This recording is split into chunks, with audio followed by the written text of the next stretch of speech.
maaf aku ulang ya. Jadi di sini ada bab 2 yaitu Information Management and IT Architecture. Di sini dari fokus kedua, di sini ada aku sama Suci. Jadi nanti untuk setengahnya akan aku yang jelasin, ntar mungkin setengahnya lagi ya Suci ya. Eh, Lanjut mungkin ya, di sini ada beberapa topik yang bakal dibahas.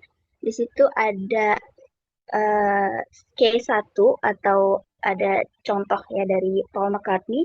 Kemudian ada bab 2.1 sampai 2.5. Kemudian di sini ya yang pertama ya ada Paul McCartney's Artistic Legacy. Di sini diceritakan bahwa Paul McCartney ini adalah salah satu musisi legendaris yang memiliki karya lebih dari 50 tahun.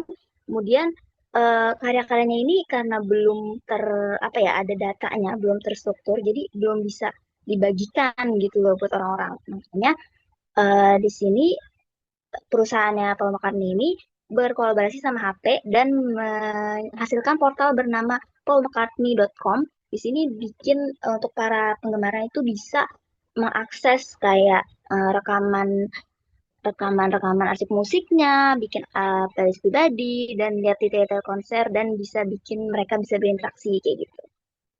Kemudian selanjutnya ada 2.1 yaitu Information Management in the 2010s.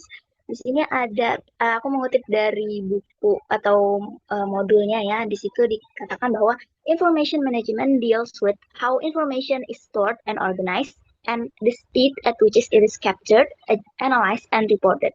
Maksudnya, manajemen informasi ini berkaitan dengan cara mengatur sebuah informasi, termasuk pencatatan, analisis, dan pelaporannya. Salah satu contoh manajemen teknologi adalah mashup atau penggabungan di mana terdapat enterprise mashup atau business mashup. Di sini apa ya, untuk menggabungkan data dari berbagai sumber internal maupun publik, dan hasilnya bisa dipublikasikan ke portal perusahaan, dashboard perusahaan ataupun cloud. Tujuan utama dari manajemen informasi adalah perancangan dan implementasi arsitektur, kebijakan, dan prosedur teknologi informasi supaya dapat terencana dengan baik dan mendukung pengambilan putusan suatu organisasi secara efektif dan efisien. Kemudian di sini dikatakan bahwa banyak perusahaan yang udah menggunakan teknologi informasi ini untuk untuk mengambil keputusan. Tapi masih aja banyak beberapa atau masih ada masalah gitu loh, kenapa informasi itu tidak tersampaikan dengan baik. Jadi di sini ada 5 reasons why information deficiencies are still a problem. Di sini ada 5. Yang pertama itu ada data silos, di mana dikatakan ada data yang terjebak di satu departemen, misalnya di marketing atau produksi, dan tidak bisa di apa ya, diakses sama bagian-bagian lain. Jadi stuck di situ gitu loh. Contohnya kayak di rumah sakit ada catatan-catatan dokter, formulir, ringkasan pasien itu kan banyak banget, tapi karena berantakan dan formatnya susah dianalisis, jadi nggak bisa dipakai untuk analisis atau ambil putusan. Kemudian ada loss or bypass. Di sini dikatakan bahwa ada data yang bisa hilang kalau dipindahkan antar sistem.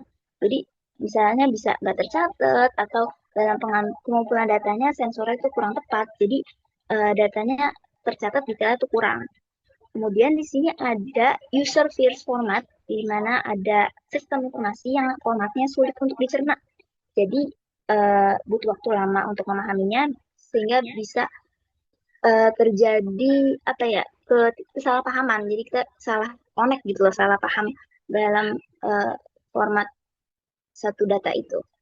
Kemudian ada non-standardized, di mana format data berbeda-beda antar divisi, jadi sulit untuk dibandingkan. Misalnya ada satu divisi yang penjualan mingguan, terus kemudian ada juga divisi yang bulanan. Nah itu nggak bisa langsung bandingin, jadi harus disesuaikan dulu. Kemudian yang terakhir ada moving targets, maaf. Jadi ada target itu berubah-ubah. Jadi informasi yang dibutuhkan manajer bisa selalu berubah dan lebih cepat daripada kemampuan sistem untuk menyesuaikannya. Kayak contohnya ada tracking Twitter atau YouTube views itu butuh biaya besar dan bisa dianggap beresiko gitu. Jadi itu 5 itu adalah uh, alasan-alasan kenapa information deficiency masih bisa jadi masalah. Kemudian ganti belum saja. Oh, ya. Di sini ada IT architecture atau arsitektur IT. Itu di sini adalah peta jalan yang memandu pengembangan kemampuan IT, akuisisi jaringan, layanan cloud, sistem software, dan hardware. Komponennya itu ada 4, ada business architecture, application architecture, data architecture, technical architecture. Kemudian ada uses and benefits of IT architecture. Jadi apa kegunaan dan manfaatnya?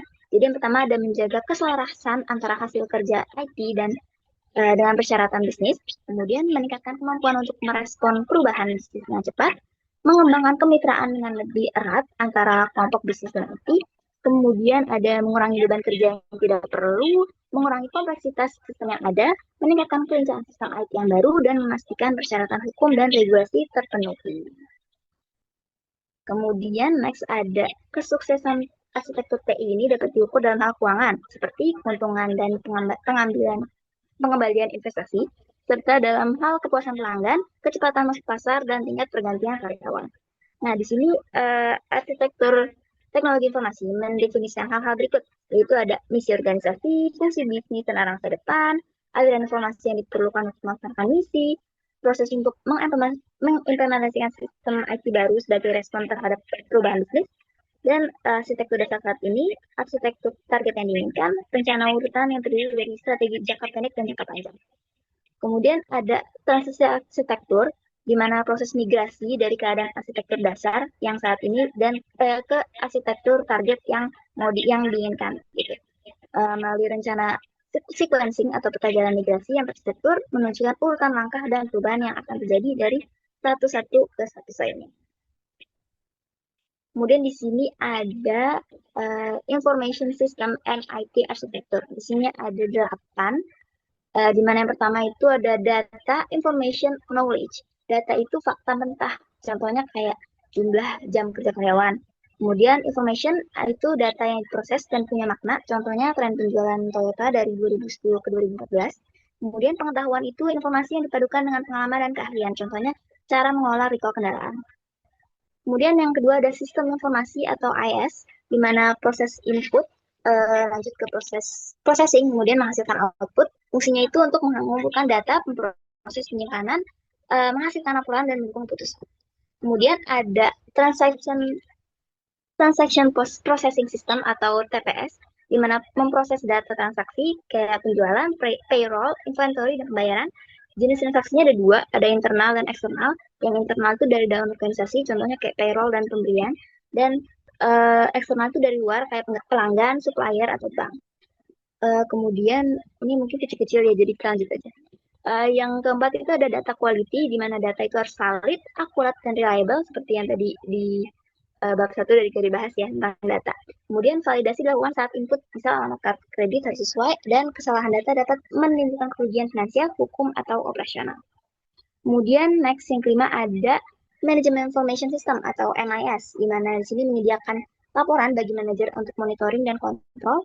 Dan jenis laporannya itu ada 3, ada periodik yang seperti harian, mingguan, bulanan. Yang kedua itu exception, di mana laporan kalau ada penyimpangan. Kemudian yang ketiga ada ad hoc atau pelaporan sesuai peningkatan. Kemudian yang keenam itu ada Decision Support System atau DSS, di mana aplikasi interaktif untuk mendukung pengambilan keputusan, cocok untuk keputusan semi terstruktur dan tidak terstruktur. Karakteristiknya itu ada antarmuka lebih digunakan, model yang formula, what if, goal seeking, risk analysis, dan data dari berbagai sumber. Kemudian yang ketujuh itu ada database and data warehouse, di mana database ini bersifat volatil atau sering berubah, sering dipakai untuk operasional. Kemudian data warehouse itu hasil dari ETL atau extract, transform, dan load, dan dipakai untuk analisis dan forecasting. Kemudian yang ke-8 yang terakhir itu ada IT infrastruktur, komponen utamanya ada hardware, software, networks and communication, database and data workers, information management, personal. Kemudian ada karakteristik yang harus diperhatikan, yaitu dependable, manageable, adaptable, dan affordable. Kemudian di sini ada cloud computing. Cloud computing ini adalah model penyampaian layanan teknologi informasi atau TI, di mana sumber daya komputasi seperti server, penyimpanan data, database, jaringan, perangkat lunak, dan layanan lainnya disediakan melalui internet atau cloud secara on demand dan dapat diakses kapan saja dan di mana saja. Dengan cloud computing, pengguna tidak perlu memiliki atau mengelola infrastruktur fisik secara langsung, melainkan cukup menggunakan layanan yang disediakan oleh penyedia cloud. Ya, mungkin dari aku itu aja. Bisa dilanjut, Puci. Baik, aku